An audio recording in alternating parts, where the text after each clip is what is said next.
Hey everybody, welcome to another good e-reader comparison video. My name is Michael. This is Peter. Have you ever wondered what e-reader gives you the best PDF experience? There's a lot of PDF files out there and people often send us emails saying, okay, you know, what's the best e-reader to read PDFs but also have a lot of flexibility and controlling the way that it looks? So on the right hand side we have the Sony PRS T3 and on the left hand side we have the Kobo Aura. We feel that these are the two best e-readers out there that really excel overall at PDF augmentation and overall viewing experience. So Peter, what are the big differences between these two in the way that the overall PDF experience functions? We're going to start off with pinch and zooming.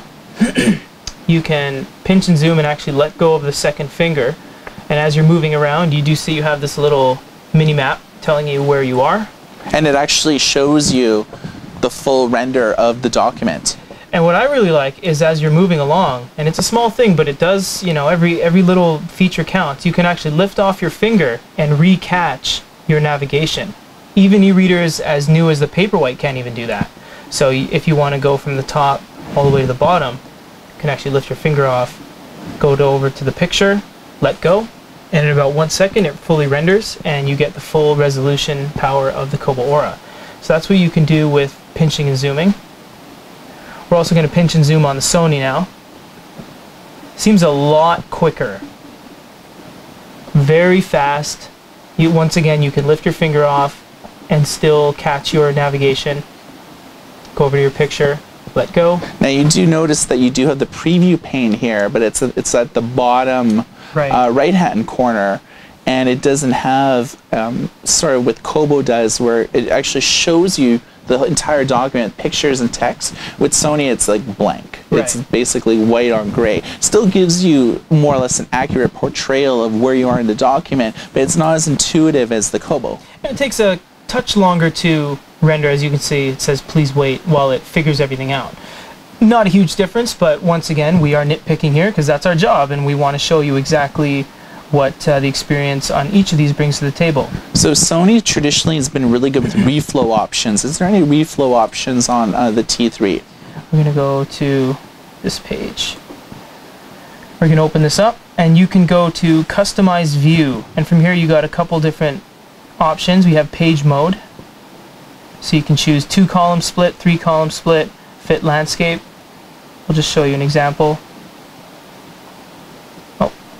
So what it did was it actually splits it into a grid, 3x3 grid, so as you turn pages it's going to go left to right. Kind of seems like a useless feature, seeing that you can pinch and zoom to get that kind of view you want anyways. It may be good for certain documents, right. Not with this one, but like with all text or maybe like newspapers and things like that. Right. I'm going to let it go to original mode. And we also have, now this is kind of a weird option, and this would be good for something that is consistent. So for, say, a PDF of, I don't know, a biology textbook, where on the bottom left corner or something is consistent through every page. So for example, on the corner of every single page of this textbook there's a picture. Because what you can do is go to manual crop, and you never see this on any other e-reader, so it's kind of strange, but we'll let this load. And what you can do is actually drag these anchors into a part of the screen you actually want to capture. Click done. And then once it loads here, every single page will be that region of the screen you have singled out. So for example, on the Kobo, if you look, we've taken the bottom left corner, and on every single page it'll be that same experience. So once again, with the access to pinch and zoom, it's kind of a useless feature, but as Michael said, for certain textbooks and things like that, you might have some use out of it. So those are just some of the ways Sony approaches changing the view for the individual reader, but we're just going to uncrop that because that seems a little weird. Kobo, on the other hand, we have fit to width, fit to height, rotate, and we also have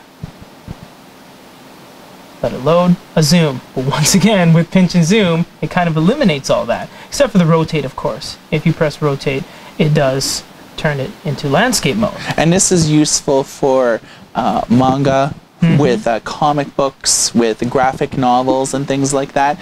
Sometimes you don't want to read in portrait mode, and so with software you can kind of go to that landscape mode. Of course, both of these e-readers don't have accelerometers or gyroscopes, but software you can move them. Right. So we're gonna get out of this, and as you can see, if I long press on something, nothing happens, and you might say, oh, well, the Paperwhite does it, why doesn't the Kobo do it? Because each individual e-reader approaches it differently. But if you notice on the Sony, we have something here called handwriting.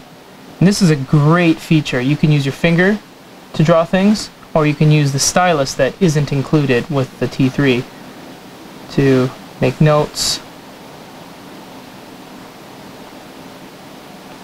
And you can actually erase them if you want.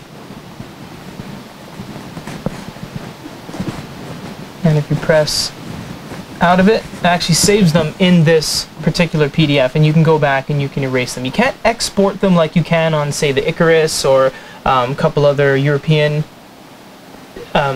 manufacturers of e-readers, but you can still do note-taking with physically drawing on the page. I think it's a really cool feature, so that's something that Sony brings to the table that they brought for most of their T devices that no other reader really does. So in the end, there's a lot of similarities between crafting the PDF experience. Of course, they do go about them in some different ways, but of course, Sony has always had more extensive features with PDFs, going back all the way to like the PRS 300, the 600, then the 650, 350. So, it's all a matter of your preference. We've really showed you what these e-readers are capable of when you're looking at PDFs, and we'll leave it up to you guys to decide what you like better and why. You can drop a comment on this video. Let us know what you guys think. What e-reader did the better job in your own opinion, and of course we'll comment and show you guys exactly what we think, and let us know what you think. So our YouTube channel is youtube.com/goodereader, and for Good e-reader and a comparison of the Kobo Aura and Sony PRS T3. My name is Michael. This is Peter. Everybody take care.